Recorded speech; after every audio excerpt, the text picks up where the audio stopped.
Lundi 10 novembre 2008, Saint Léon le Grand, pape.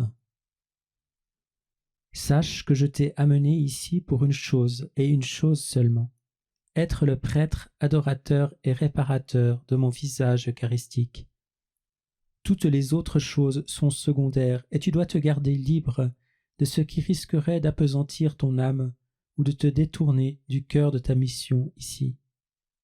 En toutes circonstances, sois humble, n'insiste jamais sur ta façon de voir. Présente en toute simplicité et confiance tes désirs et tes opinions, et abandonne tout entre mes mains. Le résultat sera conforme à mes plans, et je ne serai pas contrecarré par la résistance ou le manque de perspicacité de mes agents humains. Tu es en train d'apprendre, enfin, à ne pas forcer les événements et à ne pas manipuler les personnes en vue d'obtenir ce que tu veux. Je veux que tu me fasses une confiance absolue en toutes choses.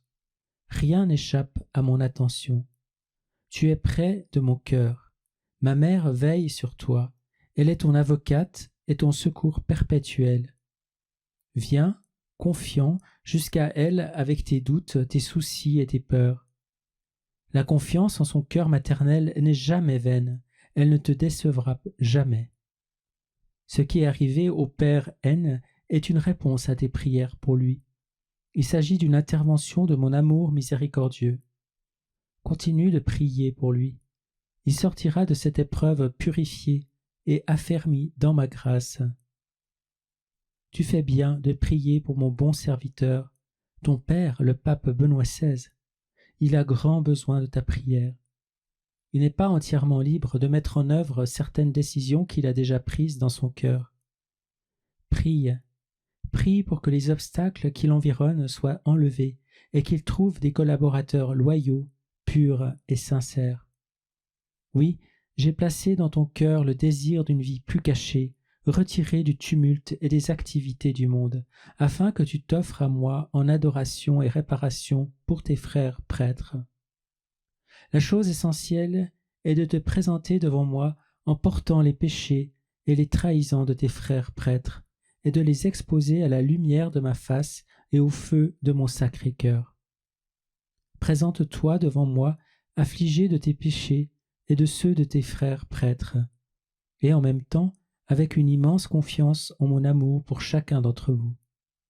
J'appelle chaque prêtre à la sainteté, même le plus indifférent et négligent parmi eux, même le plus perverti et brisé. Je veux tous les guérir.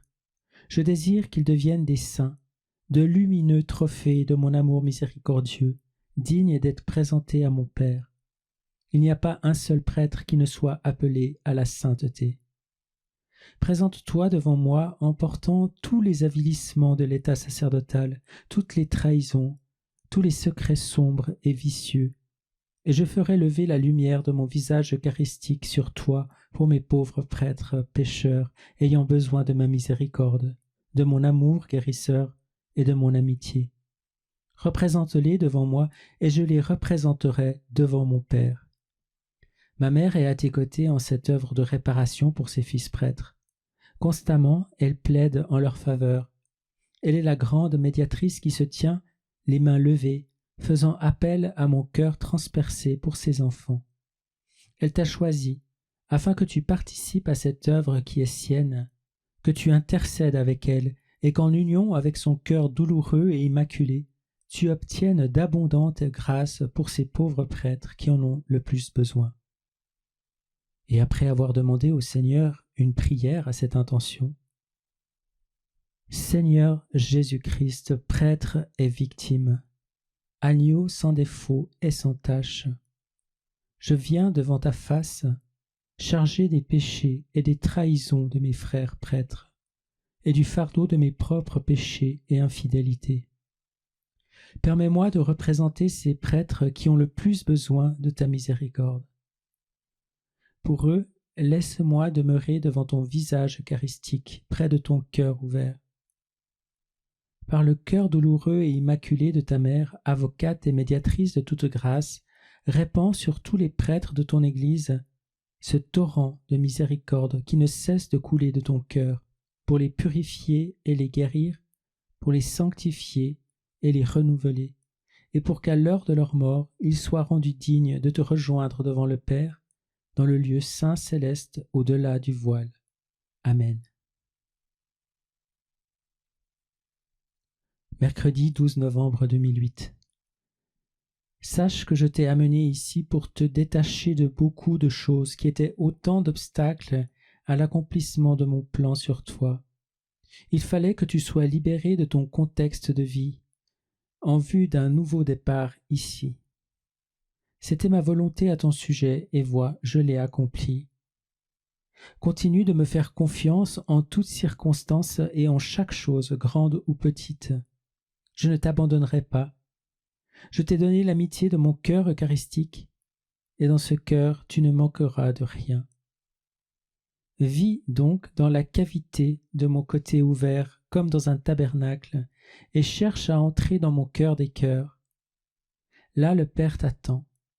Là l'Esprit Saint te transformera et te configurera entièrement à moi, Fils premier-né du Père, sa victime et son prêtre. Pourquoi t'ai-je donc si souvent parlé de mon cœur ouvert? Parce que pour toi, mon prêtre, se trouve là le secret de ton union avec moi. La plaie de mon côté est le lieu saint de mon corps, le temple. Le Saint des Saints est mon sacré cœur, et ce Saint des Saints se trouve devant toi dans le sacrement de mon amour. Désire comme le psalmiste demeurer au plus secret de mon temple. Cache-toi en moi que je puisse manifester ma face à travers toi. Le mouvement de persécution qui est sur le point d'éclater contre mon Église se focalisera sur 3 cibles. En fait, cela a déjà commencé. Je serai attaqué en mes prêtres, qui représentent mon visage eucharistique. La face du sacerdoce, c'est ma face, une fois de plus moquée et couverte de boue, de crachats et de sang. Je serai déshonoré dans le sacrement de mon corps et de mon sang. Tu verras une augmentation des péchés contre les mystères de mon corps et de mon sang. Sacrilège, profanation et raillerie. Je serai attaqué dans les membres les plus faibles et les plus vulnérables de mon corps mystique. Cela aussi a déjà commencé, mais cela ira en augmentant, jusqu'à atteindre des proportions telles que mon Père sera obligé de venger le sang de ses bien-aimés innocents. Pour tout cela, tu dois faire réparation, me servir dans mes prêtres et intercéder pour eux, m'adorer dans le sacrement de mon corps et de mon sang, et prier pour la fin de la persécution des faibles, des petits et des pauvres, de ceux qui n'ont personne pour les défendre à part moi. Le jour vient, et il est proche, où j'interviendrai en vue de montrer mon visage dans un sacerdoce complètement renouvelé et sanctifié, où j'interviendrai pour triompher dans mon cœur eucharistique par la seule puissance conquérante de l'amour sacrificiel, où j'interviendrai pour défendre le pauvre et venger le sang des innocents qui a été répandu en marquant cette nation et tant d'autres, comme le sang d'Abel au commencement. Maintenant, mets-toi à genoux et adore-moi en silence.